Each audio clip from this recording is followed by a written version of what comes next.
Hello, you made it home in your brand new Winnebago. And from all of us here at Colonial RV, we want to thank you again for your business. Now, we also understand now that you're home, there may be a little bit of anxiety on how to maintain your new RV. Well, fear not at all. We have our entire dealership here that will help you in the future. But first, we want to talk about some things that are at your fingertips, some resources that you can look at home. Today, we're going to go over a bunch of those tips. So come on, let's take a look and we'll go over some of our top 10 RV tips for you in your new RV ownership. So before we go through our top 10 maintenance tips for your new RV, we just want to talk about those resources that we just mentioned, and those are your Winnebago operator's manuals. Winnebago's done a great job, and they've taken a lot of time to put these manuals together, not only for operating the systems, but as far as maintenance. They have an entire section all with topics just on how to maintain your RV. Generally, it's going to be around 14-15 pages long. Again, you don't have to read all of these manuals to get to the maintenance, but generally in the Class Bs, it's going to be your section 8 or 9. In the Class Cs and the Class As with more systems, it's generally going to be your section 10 or 11, like right here. So they do a great job of putting all that information together for you that you can read quickly on maintaining almost every aspect of your RV. Now, that's going to be on the motorhome section, but now you also have with every drivable RV, again, you have a chassis, whether it's Ford, Mercedes, Ram, or Freightliner. They also do a great job in all of their manuals. In the back, they have a maintenance schedule. Some of them have even a pullout, but they have reserved about 30 to 50 pages just on maintaining the chassis. We are going to briefly touch base on that on one of our tips on the chassis maintenance, but we just wanted to talk to you about those resources and the manuals that you already have in your owner's bag. So just take a quick glance at them, and it will certainly help you for the future. Our tip number 1 is related to the manuals, but it's a certain section. Who doesn't love a chart? It just gives you a visual. Instead of reading through everything, you can just get a quick glance of what you need to do at every, say, 3, 6 month, year, 5-year maintenance intervals. So Winnebago has a chart that will be a 3-page chart, and it's great that they organize it by section. So whether it's your propane, your electrical, your generator, your water and plumbing, they give you a chart and they give you a timeline.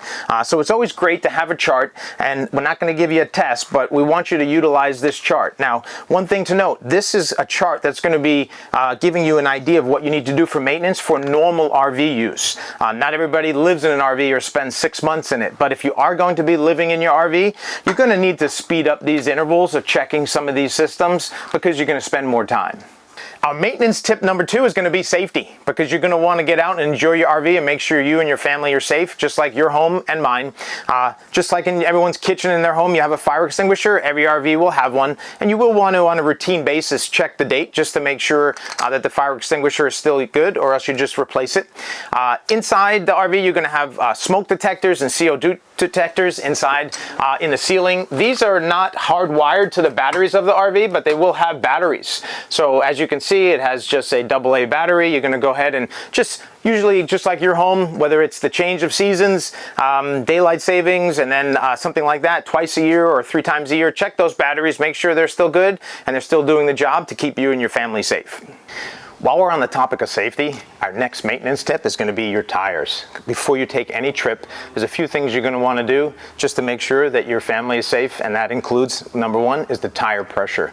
Now, a lot of the modern chassis, even in RVs that are built on a commercial chassis, will have TPMS and tire monitoring system to let you know how much air pressure you have. But that's something that you're going to want to do and check on every single trip.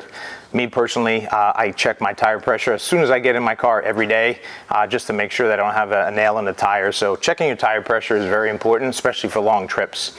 The second thing you want to do with tires, again for safety, is just to take a look at them and make sure that not only the tread, but also the sidewalls, they're not getting old or dry or spidering, because then that's going to then compromise the tire. Now, with tire pressure, as we mentioned, there is a sticker that's on the door jamb that will tell you for each RV, because they're all different, whether it's a big Class A bus that have different pressure, or the little tires on a B van. So you will have this little sticker inside the door jamb. We just took a copy of it here just to show you as an example. That will tell you exactly where you need to be. Now, as far as the tire, the depth and the tread that we were talking about, there are a number of things, including a penny, that you can check to see as far as Lincoln's Head, but they have these little gauges that you can always just purchase for very inexpensive, and it'll just tell you where you're at as far as the tread on your tire, that it is safe. Again, for spidering and other things, we do have a full-length video on our webpage at Colonial RV just to talk all about tire maintenance as well as safety. It's a great video that you can also take a look if you really want to dig a little bit deeper into tire safety. Our number 4 maintenance tip is going to be related to the chassis. Now, just like we all have cars, and back in the day I used to always get out and check my oil level with the dipstick, and you're checking a number of other features and systems just by popping the hood. Nowadays there's a lot more modern or convenience with the high-tech portion of which is going to be utilizing apps. We have a lot of chassis here that Winnebago build on, whether it's Ram or Ford. They have the Ford Pass Connect. There is the Mercedes Me Connect. These are apps that you can download on your phone, and then when you put in your information, because it is going to be protected for security as you as the owner, you will then be able to not only maintain and check all of your systems, check your fuel levels, and just check systems on your actual drivable portion of the coach, but then you can even go a step further and you can communicate with your local Ford Mercedes dealer, and they'll be able to see the information on your coach once you are downloaded and have the app and you've enrolled in that program. So just having the modern app systems are great maintenance features for your RV, just to give you a little peace of mind that you have some assistance remotely. Now, some of the apps, like even the Mercedes, they can do some diagnosis from the dealership while the RV is in your driveway, just to let you know what's going on or what services or parts that you may need when you come in for your next service. They can schedule those services with you through the app, but just the ability for them to see and maintain your chassis remotely, in addition to some software updates that they can download. As long as you have Wi-Fi in your garage or in your driveway, they can push some downloads. So the technology is really advancing, and that's one of the maintenance features of a drivable RV that we made as our number 4 maintenance tip. Our number 5 maintenance tip for your new RV is going to be roof maintenance, which is going to be critical and very important. In life, we need a few things to survive. One of them is the sun, which you can see we have out here. And what the sun will do, also depending on where you live in the country and how potent, or if you're closer to the equator, is the sealant on every roof is very important around vents, air conditioning. You have antennas. You even have holes cut out by Winnebago for other access points. So all of those access entry points is important that the roof sealant is checked. A minimum generally about once a year. And it's just one of the things that you're going to want to make sure, because that sun will start to dry rot, and it'll compromise the sealant, and that's where water will seep in.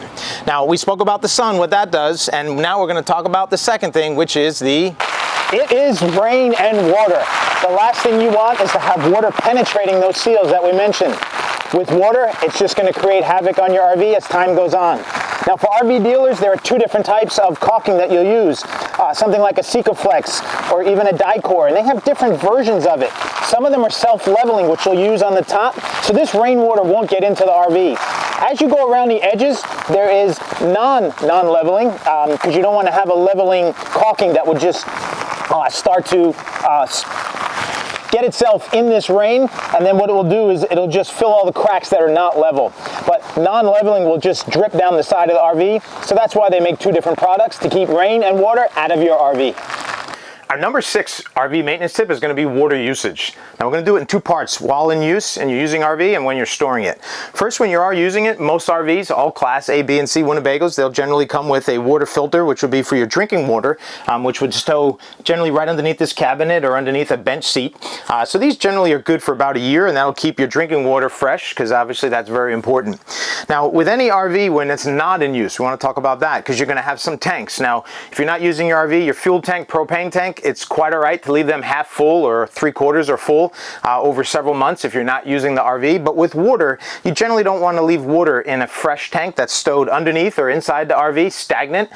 If it's not being used for a couple days, you're going to want to go to your freshwater tank drain, open that up, as well as some of your low point lines for the hot and cold. Drain the fresh water out. You just don't want to leave it stagnant. You want to make sure that while you're using the RV, if it's a couple months later, that the water just didn't turn on you. Now, one other thing throughout the year, a couple times, what you can do is also sanitize your water tanks. What you would do is generally take about 1/4 of a cup of a chlorine bleach to 1 gallon. You'd fill up and then run that through into your tank. It's great. You can even drive the RV for a couple miles around your town. That'll slosh the water around, and then it'll just sanitize your tank. You can do that a couple times a year. Generally, most people recommend about 2, depending on your usage, and then flush out that chlorinated water into your tank and drain that out. And now your water tank tank is sanitized. So we just wanted to talk about not in use and water use for our number 6 maintenance tip. Our number 7 maintenance tip is going to be on batteries. And we're talking about the electricity in RV. You're generally going to have some deep cycle RV marine batteries, whether they're AGM or lithium, which are pretty much standard. We're going to talk about the charge that you're going to leave when not in use. So if you're not using your RV, it's not getting charged by the alternator, it's not getting charged when you're running your generator or plugging at a campground. But when it's stationary in your driveway or in storage, what you're going to want to do generally is charge those batteries to about 80%. That's a great percentage just to keep the batteries healthy, but not overcharge or undercharge them, especially during winter months with cold temperatures. So you'll charge it to about 80%. You would want to, and it's recommended to come back and hook up either your 30 amp landline once a month or a battery charger to the batteries, and then just give them a quick charge, wake them up, use them for a little bit, and then keep it around 80% and then stow it. So with battery usage, that's what you're going to want to do, is just either plug it in once a month. Now, a lot of times people say, well, can I just leave it plugged in? It's not recommended that you leave your RV plugged in constantly and receiving a charge. That's just not good for the health of a battery. But when you do shut everything off, you turn off your coach batteries, you're going to want to make sure that also no buttons on any of the light switches are on, because that would just give you a parasitic draw even though everything is off. Our number 8 maintenance tip is also electric and power related. It's your generator. This is a Travato, and the generator is stowed right underneath the rear of the vehicle. All generators will be in different positions in your Class A or Class C. But what you're going to want to do if you're not using the RV and it's not in use, you want to come out and start that generator at least once a month. You'll also run it, but also put a load on it. What that means is you're going to want to turn on your microwave, cook something, turn on the roof air conditioner. So you're going to want to put a load on it, exercise it once a month, just to keep that generator fresh and exercised. Our number 9 maintenance tip is going to be how to clean your RV.